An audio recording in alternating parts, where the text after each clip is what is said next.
And I moved here really officially in 2007. I was advised to work for a big company, a company that used to be one of the big players in Hong Kong. And my first day at work, they gave me all the documents to start studying a project. They told me, now you're leading the hotels. And then he laughed and he said, you can do one room, you can do 6,000 rooms. And which is not true. I went and I said bye-bye. And bye-bye. And they sacked me. It was on a Tuesday morning. She said Tuesday, 7 a.m. at Gateway, really early. So I went there and I met the guy. Very, very interesting character. And actually, I owe her and I owe him a big chunk of my Success. Great success, yeah, clearly. I'll call you this evening. You'll give me the budget. And if we agree, you can start. And he told me, give me your bank account. I'll wire the money, the full money, because I don't have time to deal. You better do it right. And you better not escape with my money because I will find you. I think if you have the balls to wire the money, you have the right to make those comments. Boutiques worldwide for Balmain, we did, yeah. So he expressed the fact that it was very difficult, more and more difficult to raise funds for cultural events, etc. He would be interested. So he showed me the project. I said, I think it's great. Yes. And I said, so I will sponsor it. It was it's a big rock, 400 kilograms, with the surface, which is from the quarry really rough and dirty. And we had to cut through it to create the shape and try to express this idea about the tension there is in Hong Kong.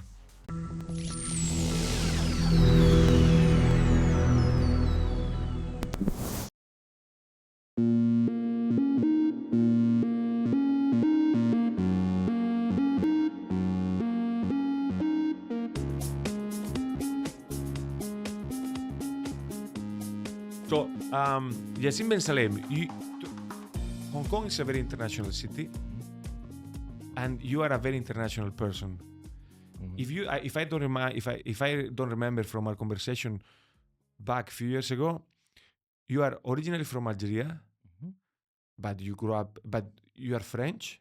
No, but you grew up in. Now I discovered you grew up in Italy and you speak Italian. Yeah, so I was born in Algeria, in Algiers, in the capital. My father was Algerian. He passed away last year, and my mother is Bulgarian. Ah, okay. Yeah, and I grew up in Algiers until the age of 10, and then we moved, the whole family, for my father's work to Milan, and then Milan from 10 to 16, and then Algiers, where I finished high school, and then I went to Paris for my studies. Okay. So that's the background. Oh, and then let's say what happens between you study in Paris and we are here talking in Hong Kong. What happened in the middle? So I finished my studies in Paris, and it was a quite complex moment at that time. Originally, I was supposed to finish my studies in Paris and go back to Algeria and work there. But in the meantime, in the 90s, because I'm a bit older than you, from the early 90s, actually, the world changed a lot, almost the same way as it's changing today. Meaning that there was the glasnost, the end of the Soviet bloc, which was one thing, and with a lot of consequences. And at the same time, as part of these consequences indirectly, we had a civil war in Algeria that people don't call it a civil war, but it was technically a civil war from 1991 until 2001, more or less. So I was unable to go back for many reasons, because I was supposed to join the army and not really interested. So I stayed in Paris, and immediately after my studies, I started a small firm called T-Base. And actually, the company still exists. And I lost, I sold, I didn't lose. I sold my last shares last year. Okay. So I kept this company shares in the company until recently. So Paris until a certain stage. So I immediately started running a business, and so I studied architecture, but being an architect is a bit complex, and starting to build buildings, especially when you're a fresh grad, is impossible. So I started doing interiors immediately and started doing all kinds of projects, residential, did quite a lot of nightclubs in Paris and a lot of things around the party scene in a way. So I was relatively successful for my age, but I reached a level where I felt that it was impossible to go beyond. Mm-hmm. Because like especially in Europe, like to be able to be in my field and in many fields, like, and you probably know it, like it takes some white hair or no hair basically to be recognized or to basically be able to establish yourself strongly. So this was quite frustrating. Hmm. Plus, there's another thing which is very, very European, but it's especially, I would say, very Parisian, and you get this in London too. When you study there and you live long enough, like you end up being brainwashed to the idea that it's the center of the world. And you end up being brainwashed to the idea that anything, especially cultural or linked to design or architecture, that happens outside of Paris is irrelevant. So I was brainwashed to this idea, and I got brainwashed to this idea after my studies and whilst working there.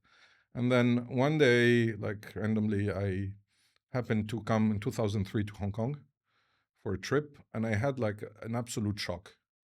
To start, I fell in love with the city. I thought it was an amazing city, and it reminded me a lot. Like one of my favorite movies growing was Blade Runner, Yes. the first version. And when I arrived in Hong Kong, I felt I'm in the movie. I'm in Blade Runner in a way. Especially if you find it one of those hazy rainy Hazy, days. exactly. Yeah. One of these hazy rain days with the neons and like so. I really felt I was in the movie, and this movie really, I think it's one of the movies that really inspired me a lot. Plus, there was this crazy energy during that period. It was like post SARS, crazy. Everything was booming. You could like opportunities everywhere. People very positive, and suddenly and I saw all the designs and the bars, and I was quite impressed. And I felt that basically I was cheated, and that Paris was not the center of the world. And suddenly I realized that because I was not really familiar with Asia, that a lot was happening in Asia, and that no one told us in Paris. They forgot to tell us that that the world is much bigger than this. And I decided to move here. Yeah. But look, it's not that feeling that you define something talking about architecture. Let's say the journey of an architect in Paris or in any European capital, and I can tell you that that can be extrapolated to many other professions. I'm an engineer. I work in sales, but the best decision I could have ever taken is when I said, let's move back. So Katerina, you met before, we met in China, then we had to go to Italy. After 3 years, we said, we need to go back to Asia. We just need to go because here things are so stagnant. In the case of architects, it's true. Here, so I bought this couple of books because I wanted to gain some culture on the main designers of BM Italia, so Citerio, Mario Bellini, etc. This book I haven't finished yet. This has a lot of pictures and very, very small text, so I already read it.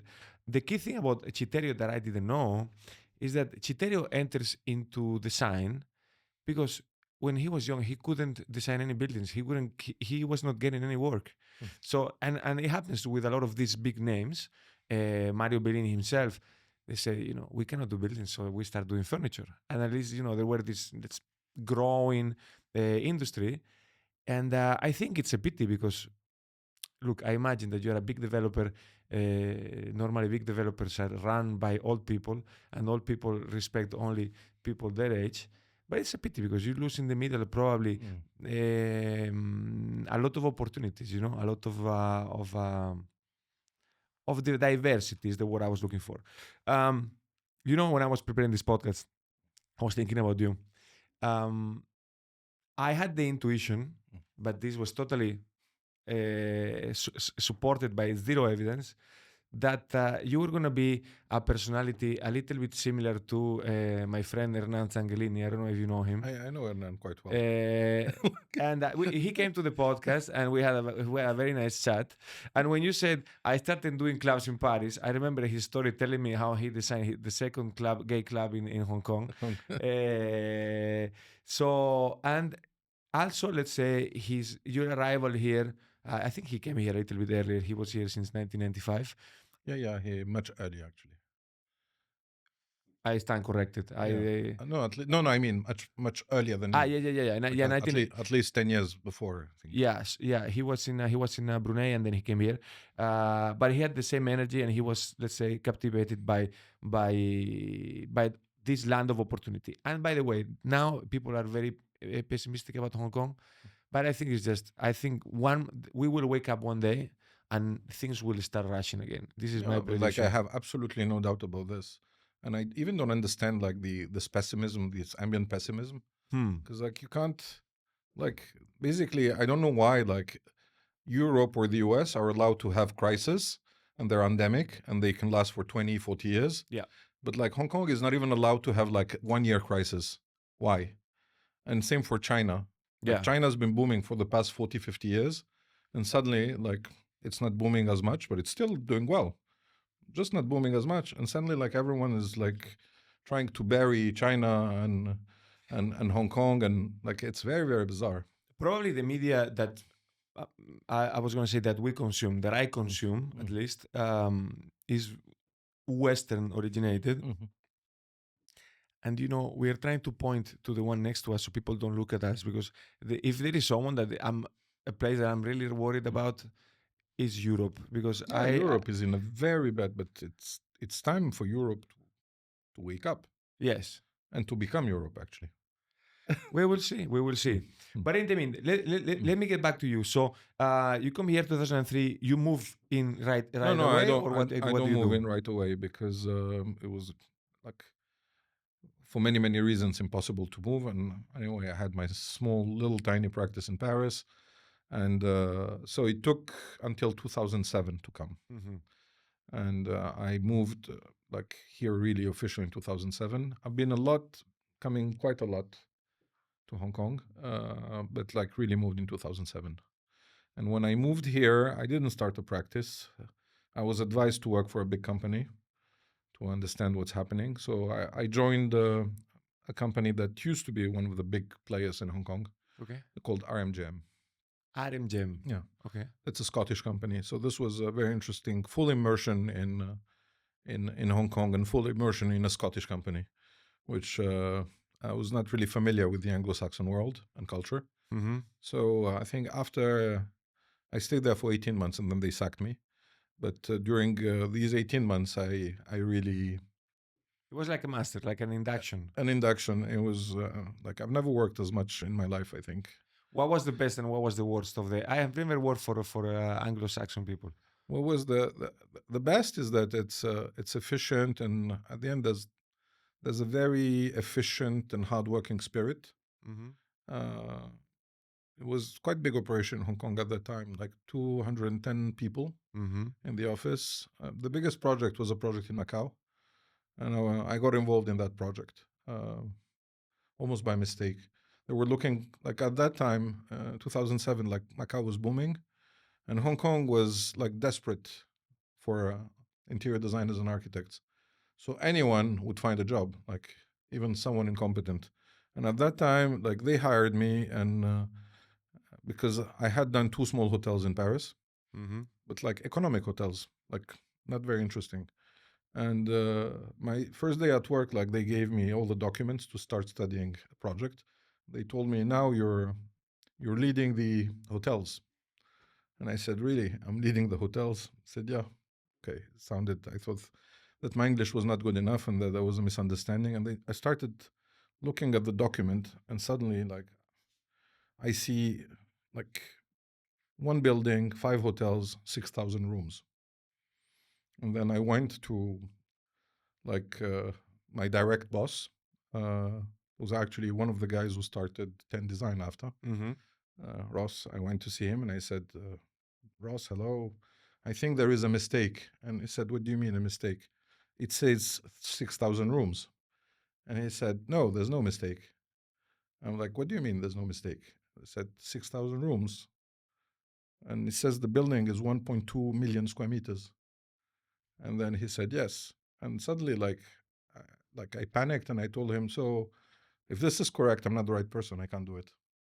He said, why? I said, the only thing I did is 2 tiny hotels, 100 room maximum each. And then he laughed and he said, you can do 1 room, you can do 6,000 rooms. and which is not true. So I had to catch up with my ignorance. I had to catch up with my lack of knowledge. And I had to work really, really hard. And actually, during that period, not me, but the whole team, so it was called the casino team, about 53 people in one design team for one project. Actually, we didn't sleep for a year, I think. No, I had maybe one Sunday in 1 year. Yeah. Wow. So 7 days a week, 15 hours minimum a day, nonstop. So I think that during that period, so the upside is that I've learned all my profession. A big chunk of what I know today, I learned it during these months with RMJam. So, excuse me asking the ignorant question. What is different between the 100 and the 6,000 rooms? Is it a matter of scale, managing people, or it's a matter of scales? It's a matter of managing people. It's a matter of expectations from the operators. It's technically you don't service it the same way. We don't realize there's travel distance issues. There's time issues. Like a customer doesn't need to in a corridor or waiting for his lift to go to his room way too long.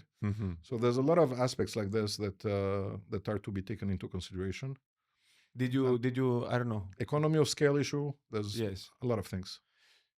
Did you have the chance to go to visit some hotels of this size to try to understand the potential problems? Yeah, because at that time, like the Venetian was already done. Uh-huh. The Venetian, if I'm wrong, it's about 3,000 rooms, so not as big, but like still massive.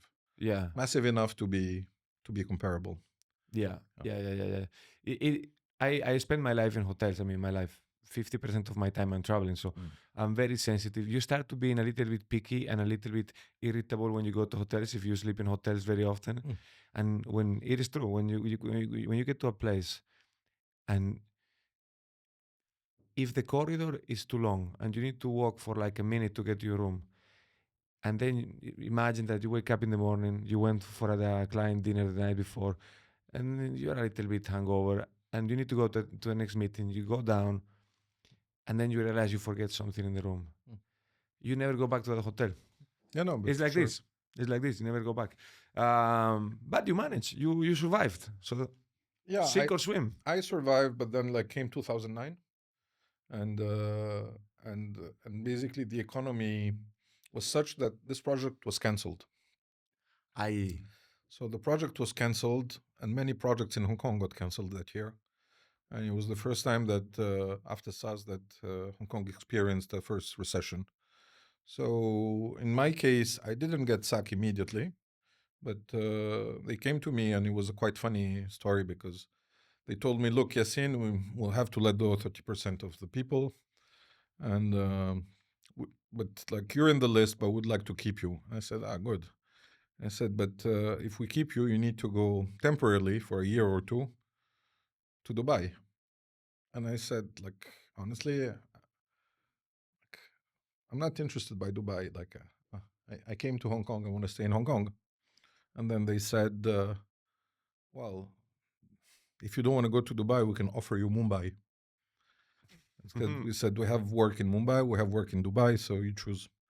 And I said, like, honestly, like I told you, I'm not interested by Mumbai. And then at the end, like, it was the conclusion was Dubai, Mumbai, or bye-bye.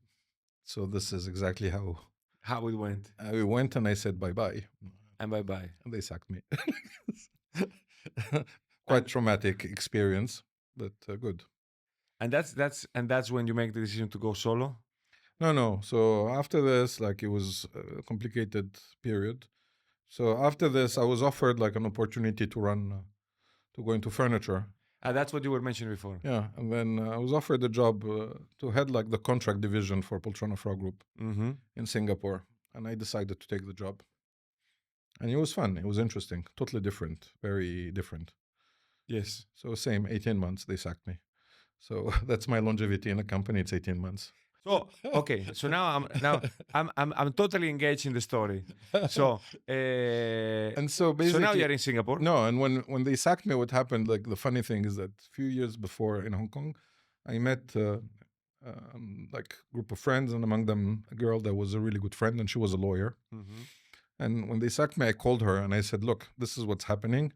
You need to help me sue them." And then she started studying the case, and she said, look, it's a listed company. You're a small potato. Either you have a lot of money and a lot of time, and we might be able to bring it to Europe, to Brussels, because in Singapore, No way. no way. Said, but you need money and time. I said, I have no money, no time. She said, in this case, forget about it and move on.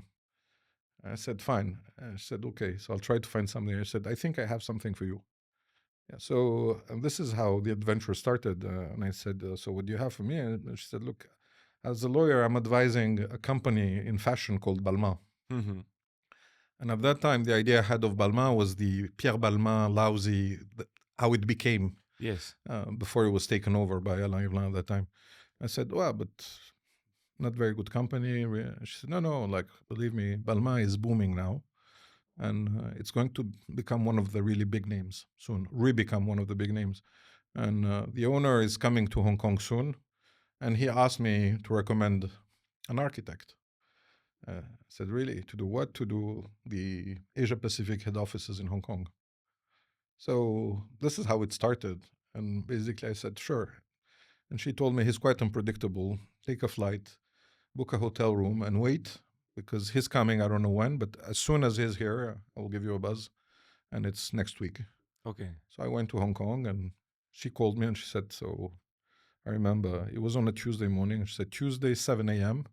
at Gateway, like really early. So I went there and I met the guy. He was much older, ex French Legion. Okay.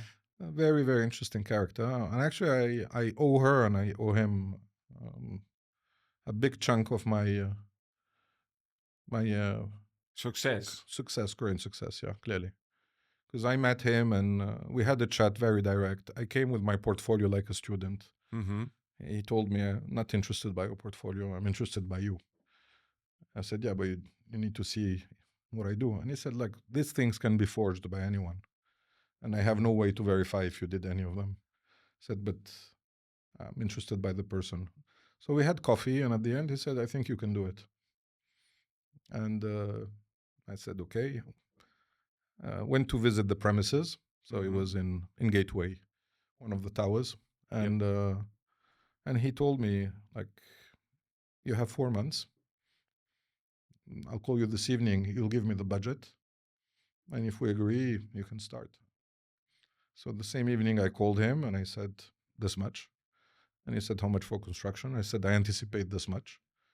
And he told me, give me your bank account. I'll wire the money, the full money, because I don't have time to deal. Even the construction. Yeah, everything. Design Furniture, and build. everything. And design and build. Wow. And he wired 100%. Yeah, it's incredible. And he wired 100% and told me, basically, you better do it right. And you better not escape with my money because I will find you. I mean, if you, yeah, I think if you have the balls to wire the money, you have the right to make those comments. Yeah, actually, yeah. So I think that I take the opportunity to, because this gentleman died actually in 2016 from cancer in like a month. So I think thank you very much, Alain Yvelin, because he helped me a lot with this project. And after, like, we finished the office on time. Actually, I needed to find a company to support me, and then I went in partnership with a French gentleman for a few years, and we basically delivered the office. He came back, he was impressed, and he said, "Do you do boutiques?" And we said, "No, never did a boutique." I said, "Fine. Like, if you can do an office, you can do a boutique." And we did the first Balmain boutique in Hong Kong, in Gateway as well.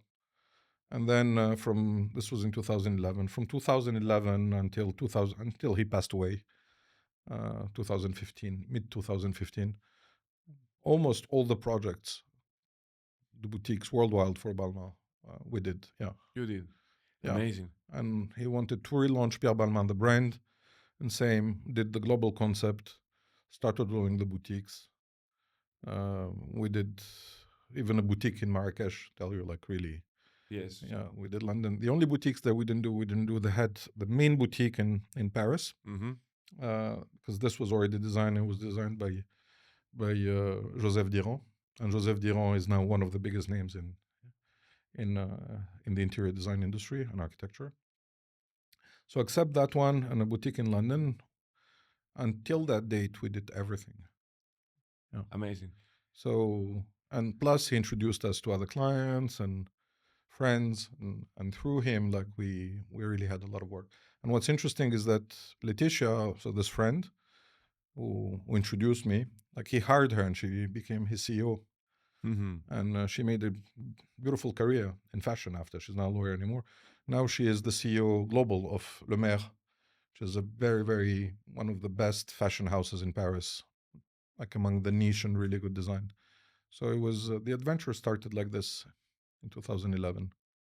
I think that only this episode of your life, a good storyteller could make a good Netflix series, especially because look, I now I haven't had the chance to get to know you personally before, but you come across as a very humble guy, so you try to dust off any compliment. But No. I but take if the you compliments that are deserved. but no, but if, no, but no, but if you're a person like this, uh, that has high standards, that probably not a lot of people can meet. Uh, I can picture. I can close my eyes and try to imagine yourself. You exit that meeting 7 a.m. I imagine the meeting. This type of people don't do long meetings, so meeting finish 7:30, and then you have one day to perform and to actually start thinking. So mind rushing, getting your thoughts together. I think look, if I ever, I'm gonna try to remember this anecdote because it's actually a very good test. He was actually testing you because if you were able to deliver a budget within one day, it means that you could deal with a lot of pressure, unexpected circumstances. So it's actually a very good recruitment policy. It was a good recruitment policy. So, but I've really learned a lot working with him. Mm-hmm. I would say, like, because until 2016, I was considered like a retail designer by everyone in the industry. Because from 2011 to 2016, probably designed 300 to 400 boutiques total. Wow. Uh, so I think that anything in relation with commercial design, I You know. I learned from him. Mm. Mm-hmm. I see. How many people did you have to do all of these boutiques? At that time, small team. But actually, when you do retail design, it's always like you're repeating the same formula. Okay. So you don't need. There's research in the beginning, but there isn't much research after. You just adapt. Yeah, you just adapt. At that time, like it was like two. We were two, five in Hong Kong, and I think 6 in the Philippines. Okay. I mean, Yeah, it's not a small team, but not it's small microscopic. compared to it's Yeah, very small yeah, yeah. compared to the amount of work that you Very have. small compared to the other. I remember one year, I think it was 2014. We designed like about 70 or 80 boutiques in one year. When you think about it, it's crazy. It is crazy. Yeah. Yes. Mamma mia. I have a question, curiosity. Mhm. Why the name? Why in situ? So it's that's also a long story. No, no, I have time, and I have a fridge full of beers, by the way. So I can step out and go back in. No, why in situ? To start, like etymologically, it's a good name, but the story is more complex. In situ means on site in Latin, Yes. as you know, and I think it's a great name for a design firm. What happened at the time is that when I told you, like, I had to join forces with someone Mm-hmm. because I needed to have a structure. At that time, I knew like this French guy who had a company called Institut HK. And when we joined forces to do like the first boutique, and when it was successful, and Alain Yvelin said, "We need to basically, can you do the boutiques?" His name is Richard. I told him, Richard, like, now we need to start a company. Mm-hmm. I said, fine. I said, just to keep a continuity, even with the client, with Alain Yvelin, like, let's call it In Situ and Partners. So this was the deal. This is how we started it. Okay, Yeah, very simple. I see. So there was no much branding or thinking behind it. It was just an opportunity, surfing on the opportunity, and how to transform it without like raising red flags. Yes. Yeah. So we actually recorded a podcast yesterday Mm-hmm. with Jason Dembski from HK Walls, Mm-hmm. and I'm very curious about how people come up with the names, Mm. and we reached the conclusion that the best names always come from the need to solve that problem very fast. Mm. If you overthink it, if you brainstorm, come up with a million names, try to you either get too snobby or too Mm. nichey, and then when you okay, how do I call this? Bam, that's it. Mm. And so it should be a very good branding method to come up with names. Things that that uh, if I in Spain we say since I don't have a grandmother anymore, rest in peace. I can give myself compliments because she doesn't give them to me anymore. I am very proud of the name of this podcast It's a because great name, I think. because it just explains, it gives an idea of the mood, and it came. What do I call it? And I wanted something simple. That is meeting of the week. Every people understand, and things that last. HK Walls. They didn't know what to call it. They someone gave them a free advertisement in a magazine, and they needed to fill it with something, and they didn't have a name, so they put HK Walls, HK Walls. and it stick. So it's funny. HK Walls here yesterday because let me check. I think I will be involved somehow in HK Walls indirectly. Indirectly, Yeah. He probably didn't know it yesterday. he didn't know it, or He didn't know it. Yeah. There's a French artist coming called Hopare. we actually Hopar. we actually talked about him. Yeah. So and I'm the one sponsoring actually. Ah, nice. So No.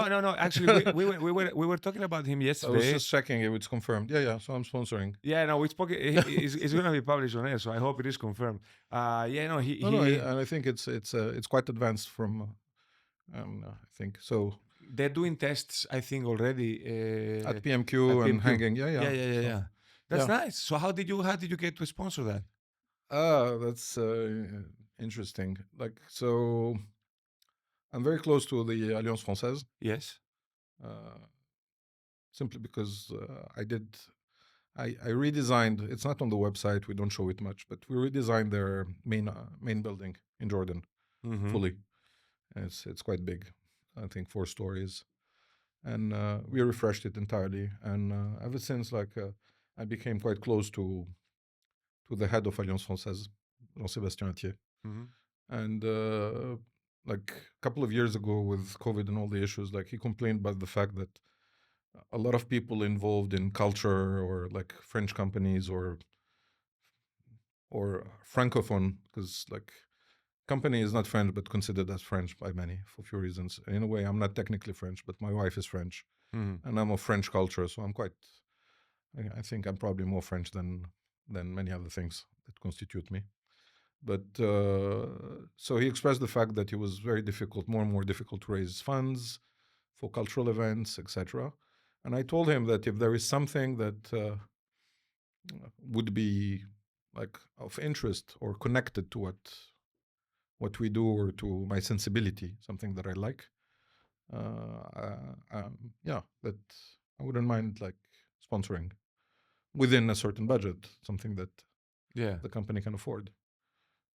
Actually, I was quite proud because I think that 5 years back or 10 years back, I wouldn't even imagine being able to sponsor anything except my coffee in the morning. So I said this, and this was probably 2 years ago, um, and basically he called me recently, went for lunch, and he just told me, "Look, there is this exhibition. It's fantastic. We really want to make it, but we will need funding. So you told me that you would be interested." So he showed me the project. I said, "I think it's great." Yes. And I said, "So?" I said, "So I will sponsor it." And let's go make that. Hey, Yeah. very nice. Yeah. I'm very sad that actually I'm going to be away that week, but I hope to stop by. I will send my daughter. No, that's super. I mean, you have to be proud when you actually sponsor something. Yeah. It's like it's almost Yeah, I'm quite proud actually. No, it's cool. Yeah, And that's something I don't know. Something come from. Can I tell you an anecdote from Alliance Francaise? yeah. I have a very dear memory of that institution because I studied French, forgot everything, but I studied French for many years in the Alliance Francaise Okay. in Oviedo, in my city. Okay. But the thing that I remember the most is the cooking classes on Friday afternoon. Okay. When I was a little kid, I was like maybe I think from 9 to 11, 2 3 years. I would go every Friday from 3 to 5:30, and we would cook French recipes. It was so nice. So we should tell Ew. him, Jean-Sébastien, if you ever see this podcast, you should implement French cooking classes They every don't have Friday. they don't have them here. I think they have, but not every Friday. Okay. Mm. Okay. No, it was like a recurrent theme because it was, let's say, to be frank, when your parents want you to speak foreign languages, and I'm very thankful that they spend their money trying to make me learn new things. But when you're a kid, you don't really want to be, learning verbs and past and future and phrases and repeating stuff. But when you're cooking, everything stays here. Yes. So no, it was very, very, very nice. Um, Let me sorry for this narcissistic turn into my past life. Let's No, let's but get back it's into you. like, at least you're keeping me away from my narcissistic Ma che narcissistic. past and present life. Ma che narcissistic. No, there are a few. So as I mentioned at the beginning, I became in love with the style of one of your projects that you've done at this point many years ago, and Pata Negra House. Pata Negra headquarters. Yeah, Pata Negra House was one of the smallest budgets we had to deal with, actually. That's why it's so minimal. And it's one of the coolest projects. I agree. I love it. How did it came to be? What happened there? So can you share a little bit, because I'm obsessed and very curious about how things happen, the story of how things are made. How did you end up getting that project, choosing what you choose, those very raw? Now I understand you had to save money, industrial walls almost untouched. Because in some places, I don't know if you've been to a bar in Bangkok called Havana Social, in which they reproduced an old building from Havana, but it's totally fake. It's like a fake old. So they build it new and then they make it old. Did you do the same here or not? No, there's only one thing that is looks old is the wall, Mm-hmm. which is completely patinated because it needed to evoke a cellar. Yes. Because behind it there's the ham cellar, and we wanted it to evoke like almost like a country farm in Spain with the humidity coming from the soil. And we asked Elsa, Elsa Jean de Dieu. She was here. Really? Okay. Yes, she was here. She was here. And when people tell me, can you share some of the episodes that you are most proud of? All the time I share Elsa because I think it was I hope she enjoyed it. I think she did, but from my side it was even more very emotional. Because especially we got to a certain point to talk about some a special piece that she did, a commission work for a couple of parents that had a kid with some illness and so on. So it was like very, very intense. And I enjoyed so much. And she's extremely eloquent, very strong woman. I don't know. It was just a nice conversation. Sorry, but Yeah, she's great. Hi, Elsa. Hi, Elsa, and she's really, really brave, actually. So we commissioned Elsa to do it because I knew she could do it, and she did. I have to say, an extraordinary job, because that wall, not only if you look at it, not only evokes like the humidity raising from the floor by capillarity onto the wall. Yes. But if you look at it very precisely, it looks like a country landscape. Yeah. On that beautiful wall, and the reference to all the rocks is also to evoke like this quite arid south of Spain countryside. Even though like what we've used is what we found, which is granite. In Spain, it will be more like a calcaire stone. Yes. But and also like there's something that I really there's one artist that I really admire a lot and really inspires me, and that's Noguchi.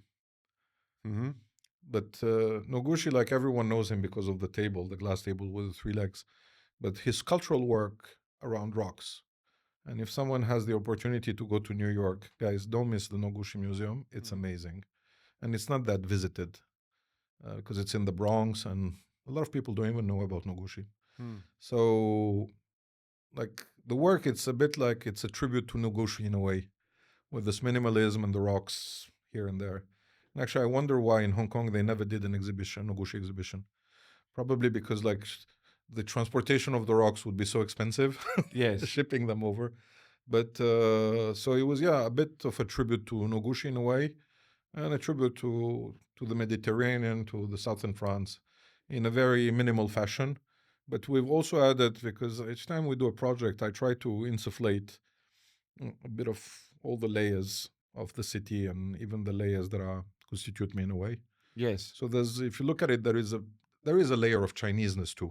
There's Asian minimalism with an European twist. And actually, there's a bench which is a vintage bench. We bought it in Spain from 1960s. It's probably a school bench. How do you source those things? This one we sourced it on either First Dibs or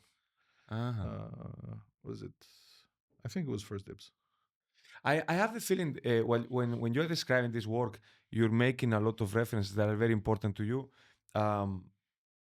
Did the client tell you, look, it's a blank page, do whatever you want to do, or how are you able to make those decisions? Do you have to sell it to the client? No, not necessarily. It depends on the client. So Pata Negra House, to start, like, it's quite interesting because I don't know who knows or who doesn't know the brand, but it's the biggest and the first importer of Spanish products. And it was the first company that started importing Iberico ham to Hong Kong.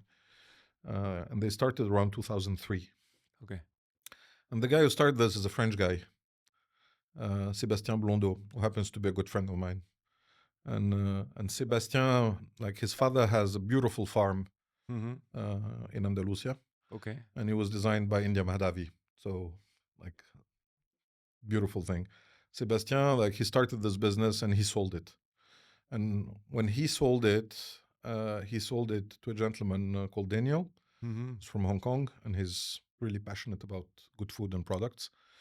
And Mathieu, who's a French guy who used to work with Sébastien, is now one of the shareholders and CEO of the company. Okay. So I kind of knew all this crowd, and they kind of trusted me, I think, in a way. So when they asked me, like, we didn't need to talk too much. They just said, look, this is the budget. We need it by then. Can you do it? Yes, no.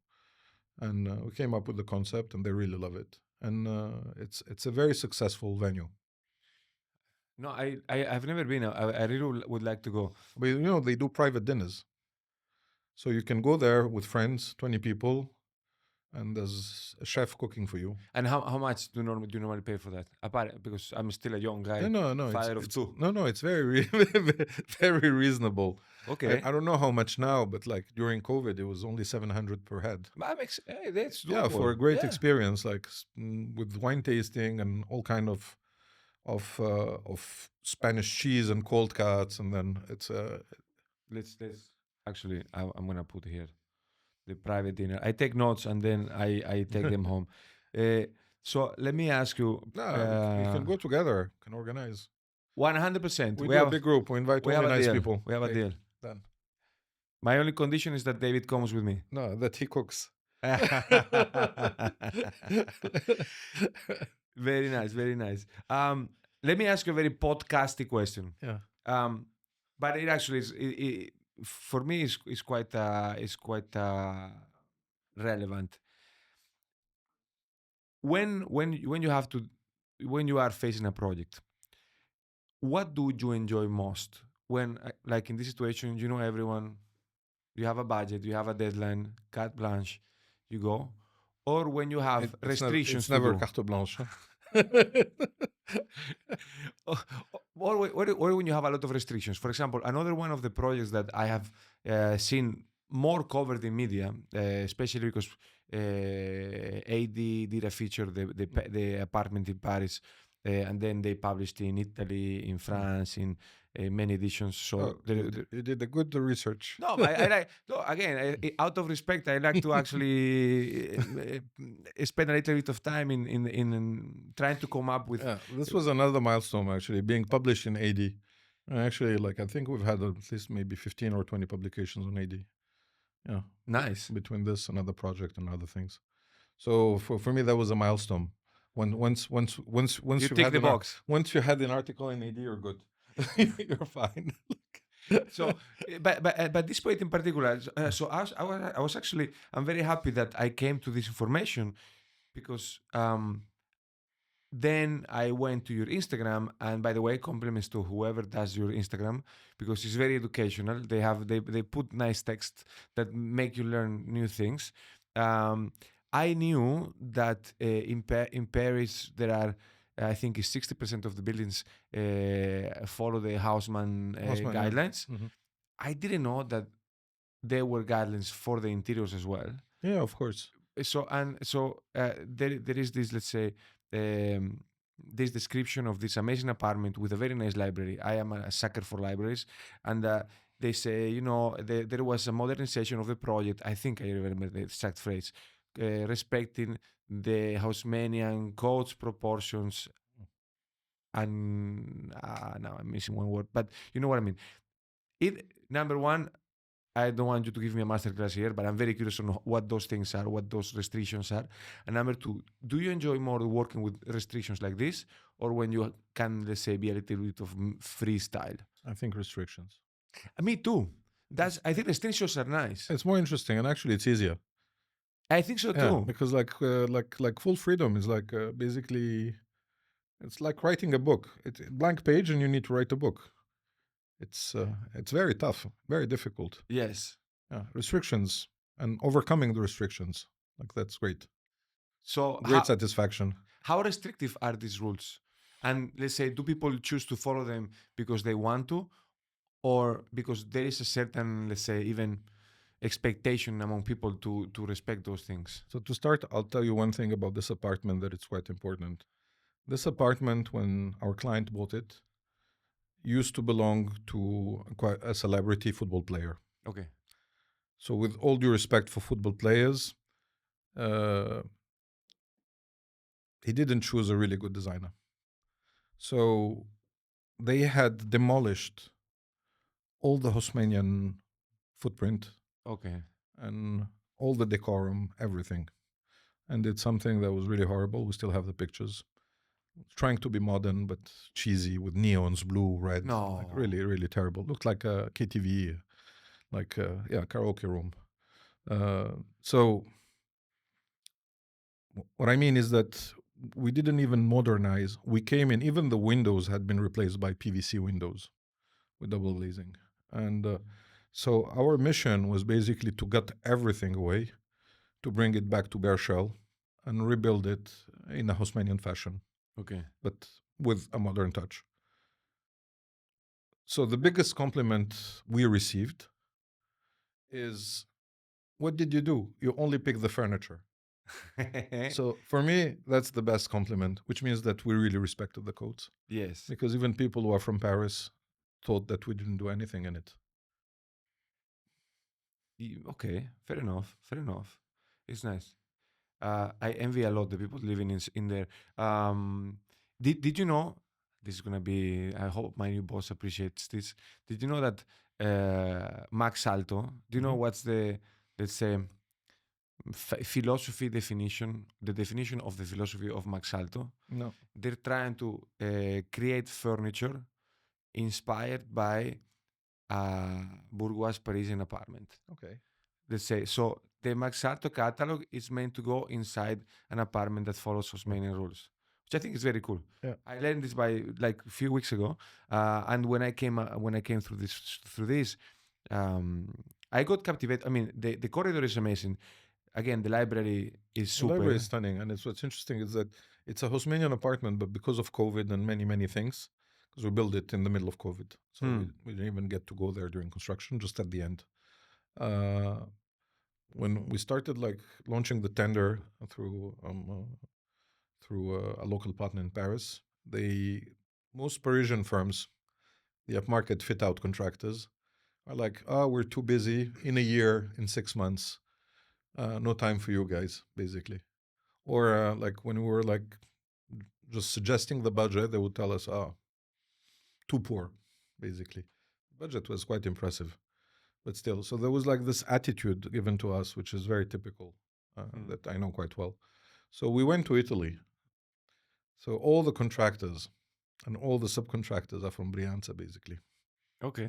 Yeah, and they all answered present. We go. And that beautiful library, and actually there's even secret doors that we don't see on the pictures. It's stunning. Was 100% made in Italy, Okay. and the team came with a truck, and they assembled and left. Fantastic. Yeah. You have a thing for library too. You've done one for a club that I haven't been able to find out which club is it, but it's also something very stunning. Yeah, it's stunning, and it turns it's I would just say it's the most private club in Hong Kong. Okay. Yeah. So we don't say the name. It's okay. I mean, can I don't say, want to. we'll just give a hint. It was founded by a bunch of British guys in 1847. Oh wow. So And it's still running. It's still running. It's the oldest and most exclusive club. I see. Yeah. I see. No. Very, very, very. So we'll not say the name, but people refer to it as the club. That's how people call it, the club. Very nice. And very that library is it's a beautiful library. So the brief was to do an Edwardian or like classic British library. Yes. Yeah. Time. Now I'm losing control of my room. No, and Edwardian library. Sorry yeah, to interrupt. yeah, so like a British library, quite classic. So we try to do something contemporary. Yeah. So classic and contemporary by revealing the ceiling, which is a 1970s waffle ceiling, and it also has like secret doors, but behind it, it's storage for books. Okay. And after 6 p.m., it turns into a fine dining. Ooh. Yeah. Very nice. And it's very popular. It's constantly booked. Could we book it? Unfortunately, no. Aye. Even myself, I've never had dinner there. Never. They didn't have the decency to invite you. No. They're very nice. No. It's my word. It's my word. I don't want to say anything. It's okay. It's okay. Fair enough. So I brought up the projects that. Okay. No. There is one last one. I have a curiosity. Don't tell me that the house in Ibiza is yours, because then we have to become very best friends. I wish architects and designers could afford houses in Ibiza. No. Yeah, in the future, you already sponsored someone. So you are in the 15 editions of AD. So give yourself a couple of years. I'm not sure about that. Like no, that house is very expensive. That house is like, I don't know, 20, 30 million, something like this. No, probably very, very expensive. No, that's... actually, when it's overseas and it's houses, it's Hong Kong clients. Okay. Hong Kong clients. Okay, Yeah, wow. Even Paris, it's a Hong Kong client, actually. Nice. So when it's overseas, usually... Now we're doing a beautiful apartment in Singapore. Like, amazing. 8,000 square feet, penthouse, 62nd floor with a swimming pool. Sexy. I'll show you the video after. Please. And this one will be allowed to publish it, so it's cool. Because most residential projects were not allowed to show. But that's my problem when I even offer to pay the photo service when I work with a designer and we do a project, but especially when I was working with Lodes, being our clients mostly residential, zero. And I understand. I mean, if you pay X million for your house, you don't want people to actually see your house. I find it surprising that actually people showcase their where they live. Some do it, and I'll tell you what's interesting is that in the beginning they all say no. And luckily, when you do residential, you have two options. Either you end up almost friends or really friends with mutual respect and very strong ties, or enemies. There's no in between when you do residential. So it's a very emotional commitment to the clients and to the project. So in my case, recently, I think with the experience, usually it ends very well. You're a very likable guy. I cannot say how people get angry at you. I know it happens, and I get angry at people too. So unfortunately, like the chemistry is not always good, no? Yeah. And what happens is that usually it's a no. But all the residential projects that we published, like at the end, they were so happy that they said, "Look, we didn't want the apartment to be published, but we cannot take this away from you. Yes, It's a great project, and I think like it deserves to be published because it will help you. Fair enough. That's good So, karma. and that's super nice of Yes. them. Thank you to all these clients. They know. No, that's very good karma. I Thank you. understand. I understand. I brought up a few projects that I like. Which is the project that you are, let's say, this is the one that I feel proud of because you enjoy the process, because you enjoy the outcome. Which is the one that if tomorrow you have a client and you have only one picture, 1% battery in your phone, and you have to show him one, which is the one that you show? The one that we didn't do yet, I think. Okay. Okay, it's a very diplomatic reply. Very diplomatic reply. Let's. I think you would like this because I think you are a very hippie guy. Let's do some shout out to other people.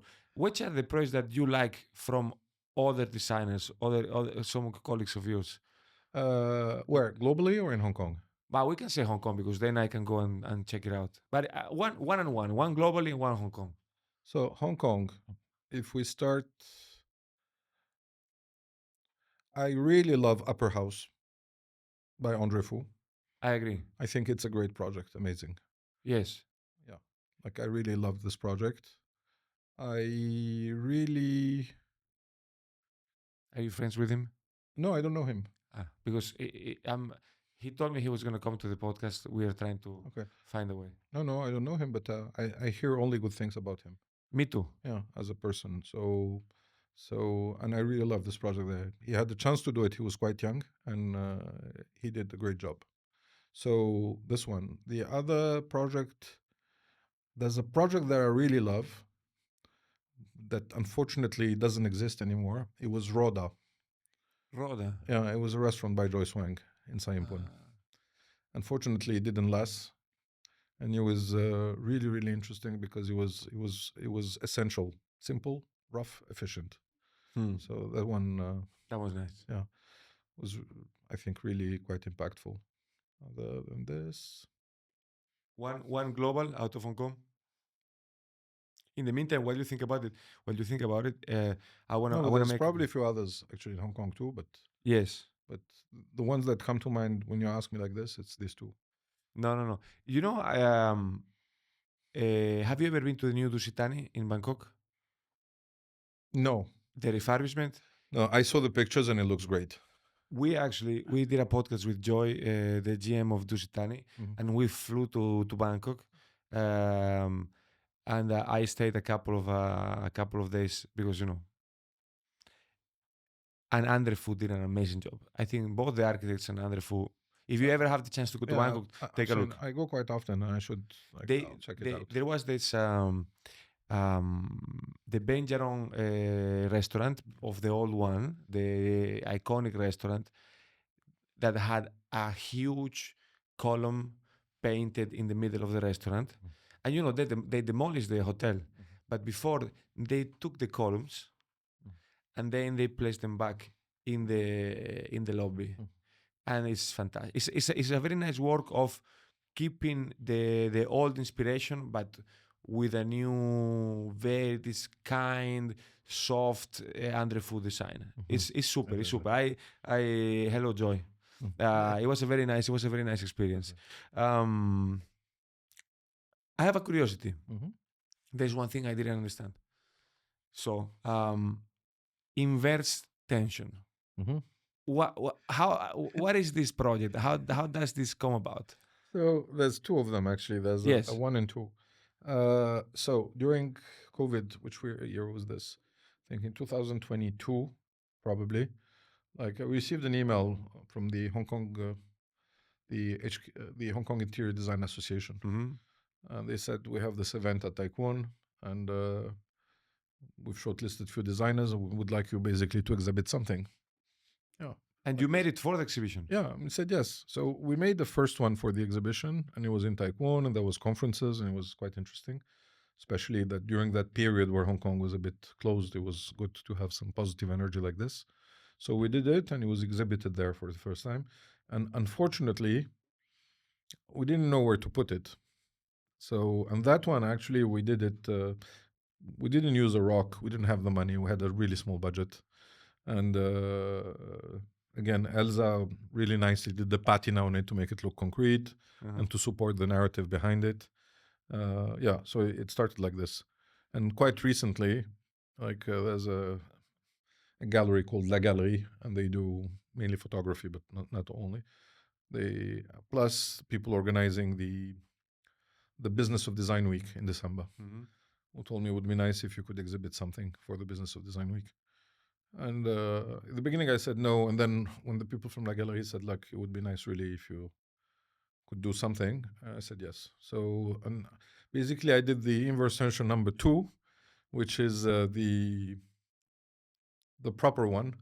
And again, it's a tribute a bit to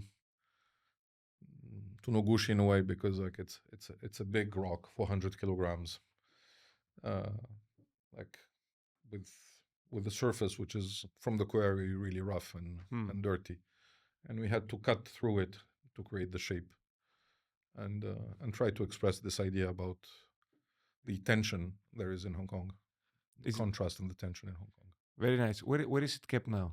In my office. In your office? Yeah. You moved to Wan Chai, you told me. Yeah. So I moved to Wan Chai recently in November, and really happy with the new office. You should come for a drink, guys. So we moved to a really beautiful office. So very, very happy. Wan Chai is the place to be. Joyce went to Wan Chai, didn't she? I don't know her. I don't know anyone in the industry, actually. No, very little people. I'm trying to open up, but in the past years, now I have a bit more time. But I was really, really driving full speed. You were busy. Yeah. But you are a sociable person. Yeah, I am. But I didn't have time. And no. Look, especially because I had kids and I got married and I had to focus on family. You got married in these years? No, I got married about 10 years ago, and we immediately had babies. So now you have 10-year-olds. So I have one 9 years old and 2 twin boys. Wow. And the twin boys are 8, so I've been super busy. No time. That's what keep you young. No. I totally understand. I have a 4-year-old and a 3-month-old. Wow. Yes, so we are in the dark part of the tunnel. But actually no. The dark part of the tunnel, to be frank, I think is behind because I think it's the first 2 months that are really challenging. But now I think we are getting the grasp of it, and everything is getting better and better. When you have time, I will super happily come and have a drink with you or a coffee or something. I appreciate the fact that you took the time to come here, and I do want to say something for everyone. You were one of the easiest people to talk to. Is it? Yeah, you said, Yacine, I think we spoke a few minutes on the phone. Yes, I'm coming. But you didn't ask for questions, didn't ask for anything. And I'm like, there you go. That's the way to do things. No, but if we're why asking too many questions? There are different styles. When you're going to be asked questions after. I respect, but you need to have a certain grandeur of personality to be able to say, I go there, like the bullfighter when they do when they put themselves in the knees before the bull comes out. You need to have a certain personality. A puerta gallola, we say in Spain. Yacine, I appreciate your time. Did you have fun? Yeah, it was nice. Thanks for. I'm sorry that you had only one beer, But that's really bad. I'll have another one now. All right. Thanks for the hospitality, for having me here. You can come here anytime. I enjoy the conversation a lot. You are a very interesting person. David, did you like the episode? Yes. I always ask him. This is like our liturgy. But we don't see David on the screens ever. So we have a deal. And actually, I'm going to announce it now because you will interview him. He is going to be the last guest of this season. Okay. So he will come out from behind the camera. He does have a mic, so he could intervene. He has actually 2 mics. One is hidden, one is the other one. But we'll get to know him. He has a very interesting story to tell. Yeah, but I'm sure. In the meantime, if you made it to this end of the episode, I'm very thankful that you did. And because we're going to publish this on Friday, I hope everyone is happy. On Friday when? Tomorrow? No. No, not tomorrow. Okay. I think this is going to be, I'll tell you later, in a couple of weeks. But no, we publish on Friday, 5 p.m. So it's the last meeting of the week. people can watch it whenever they want. But I like to wish people a happy weekend and that they are happy and they make big plans. And thank you again. Thank you again. Thank And you, now guys. and now we have the other beer, but without the camera. Ciao, ciao, ciao. Ciao, ciao, ciao. Bye, guys.